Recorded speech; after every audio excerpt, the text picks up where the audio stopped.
तुम्हाला जिवंत ठेवणार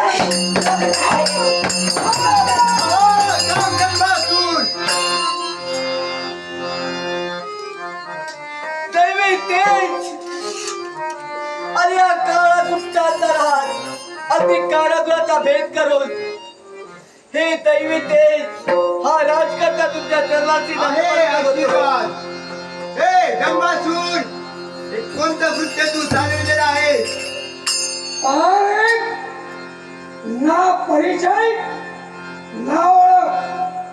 आपलं नाव काय म्हटलं? वीरभद्राची माझ्या देवाला संज्ञा. कारागृहाच्या ठिकाणी आणि कशाकरिता आलास? एकाच गोष्टीसाठी. कोणती गोष्ट? माझ्या पिताश्रींच्या भक्तांचा जो तू छळ मांडलाय तो बंद कर. काय म्हणालास? मी जे कृत्य करतात ते बंद केलं पाहिजे. होय, बंद होणार नाही. काय तू म्हणाला? आलास तसा जाऊ शकतो. ए, काय वाटलं तुला? हा वीरभद्र जो आलाय तो माघारी जाण्यासाठी. वीरभद्र, काय केले? तुझे पराक्रम फार मोठे असे नाही म्हणत नाही, पण ज्यावरती मी आलोय त्यावरती तुला काही जमणार नाही. ही तुझी भ्रामक कल्पना आहे. या भ्रामक कल्पनेत कधी वावरू नको, एवढे लक्षात ठेव. मी काय करू आणि काय करणार याचा विचार मी करणार. ए संभासुरा, हा विश्वास नाही तर हा तुझा आत्मविश्वास बोलतोय. आणि आत्मविश्वास मृत्यू उभी परिस्थितीवर लक्षात ठेव. सगळ्या महिन्याचा विचार या धर्मासुरानं केला आहे. अजूनपर्यंत मी जिवंत आहे, लक्षात ठेव. ए संभासुरा, तुझ्या समोर अकाळ उभा आहे, एवढे लक्षात ठेव. तुला का असेल? मी महाकाळ तुझ्या नेत्रासमोर उभा आहे. पाहूया.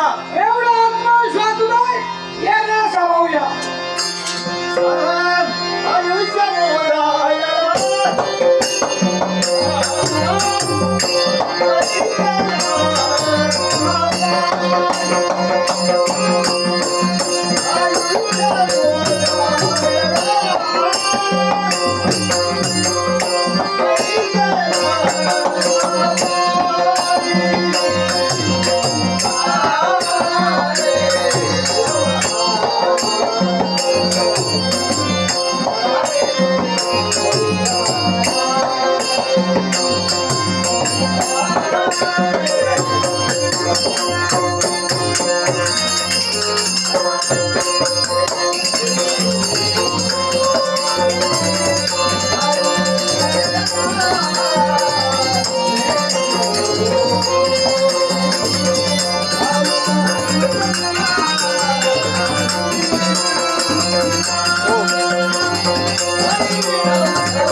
परमेश्वरा सदाशिवा प्रिय भक्त तुझ्या चरणाशी लीन होतोय.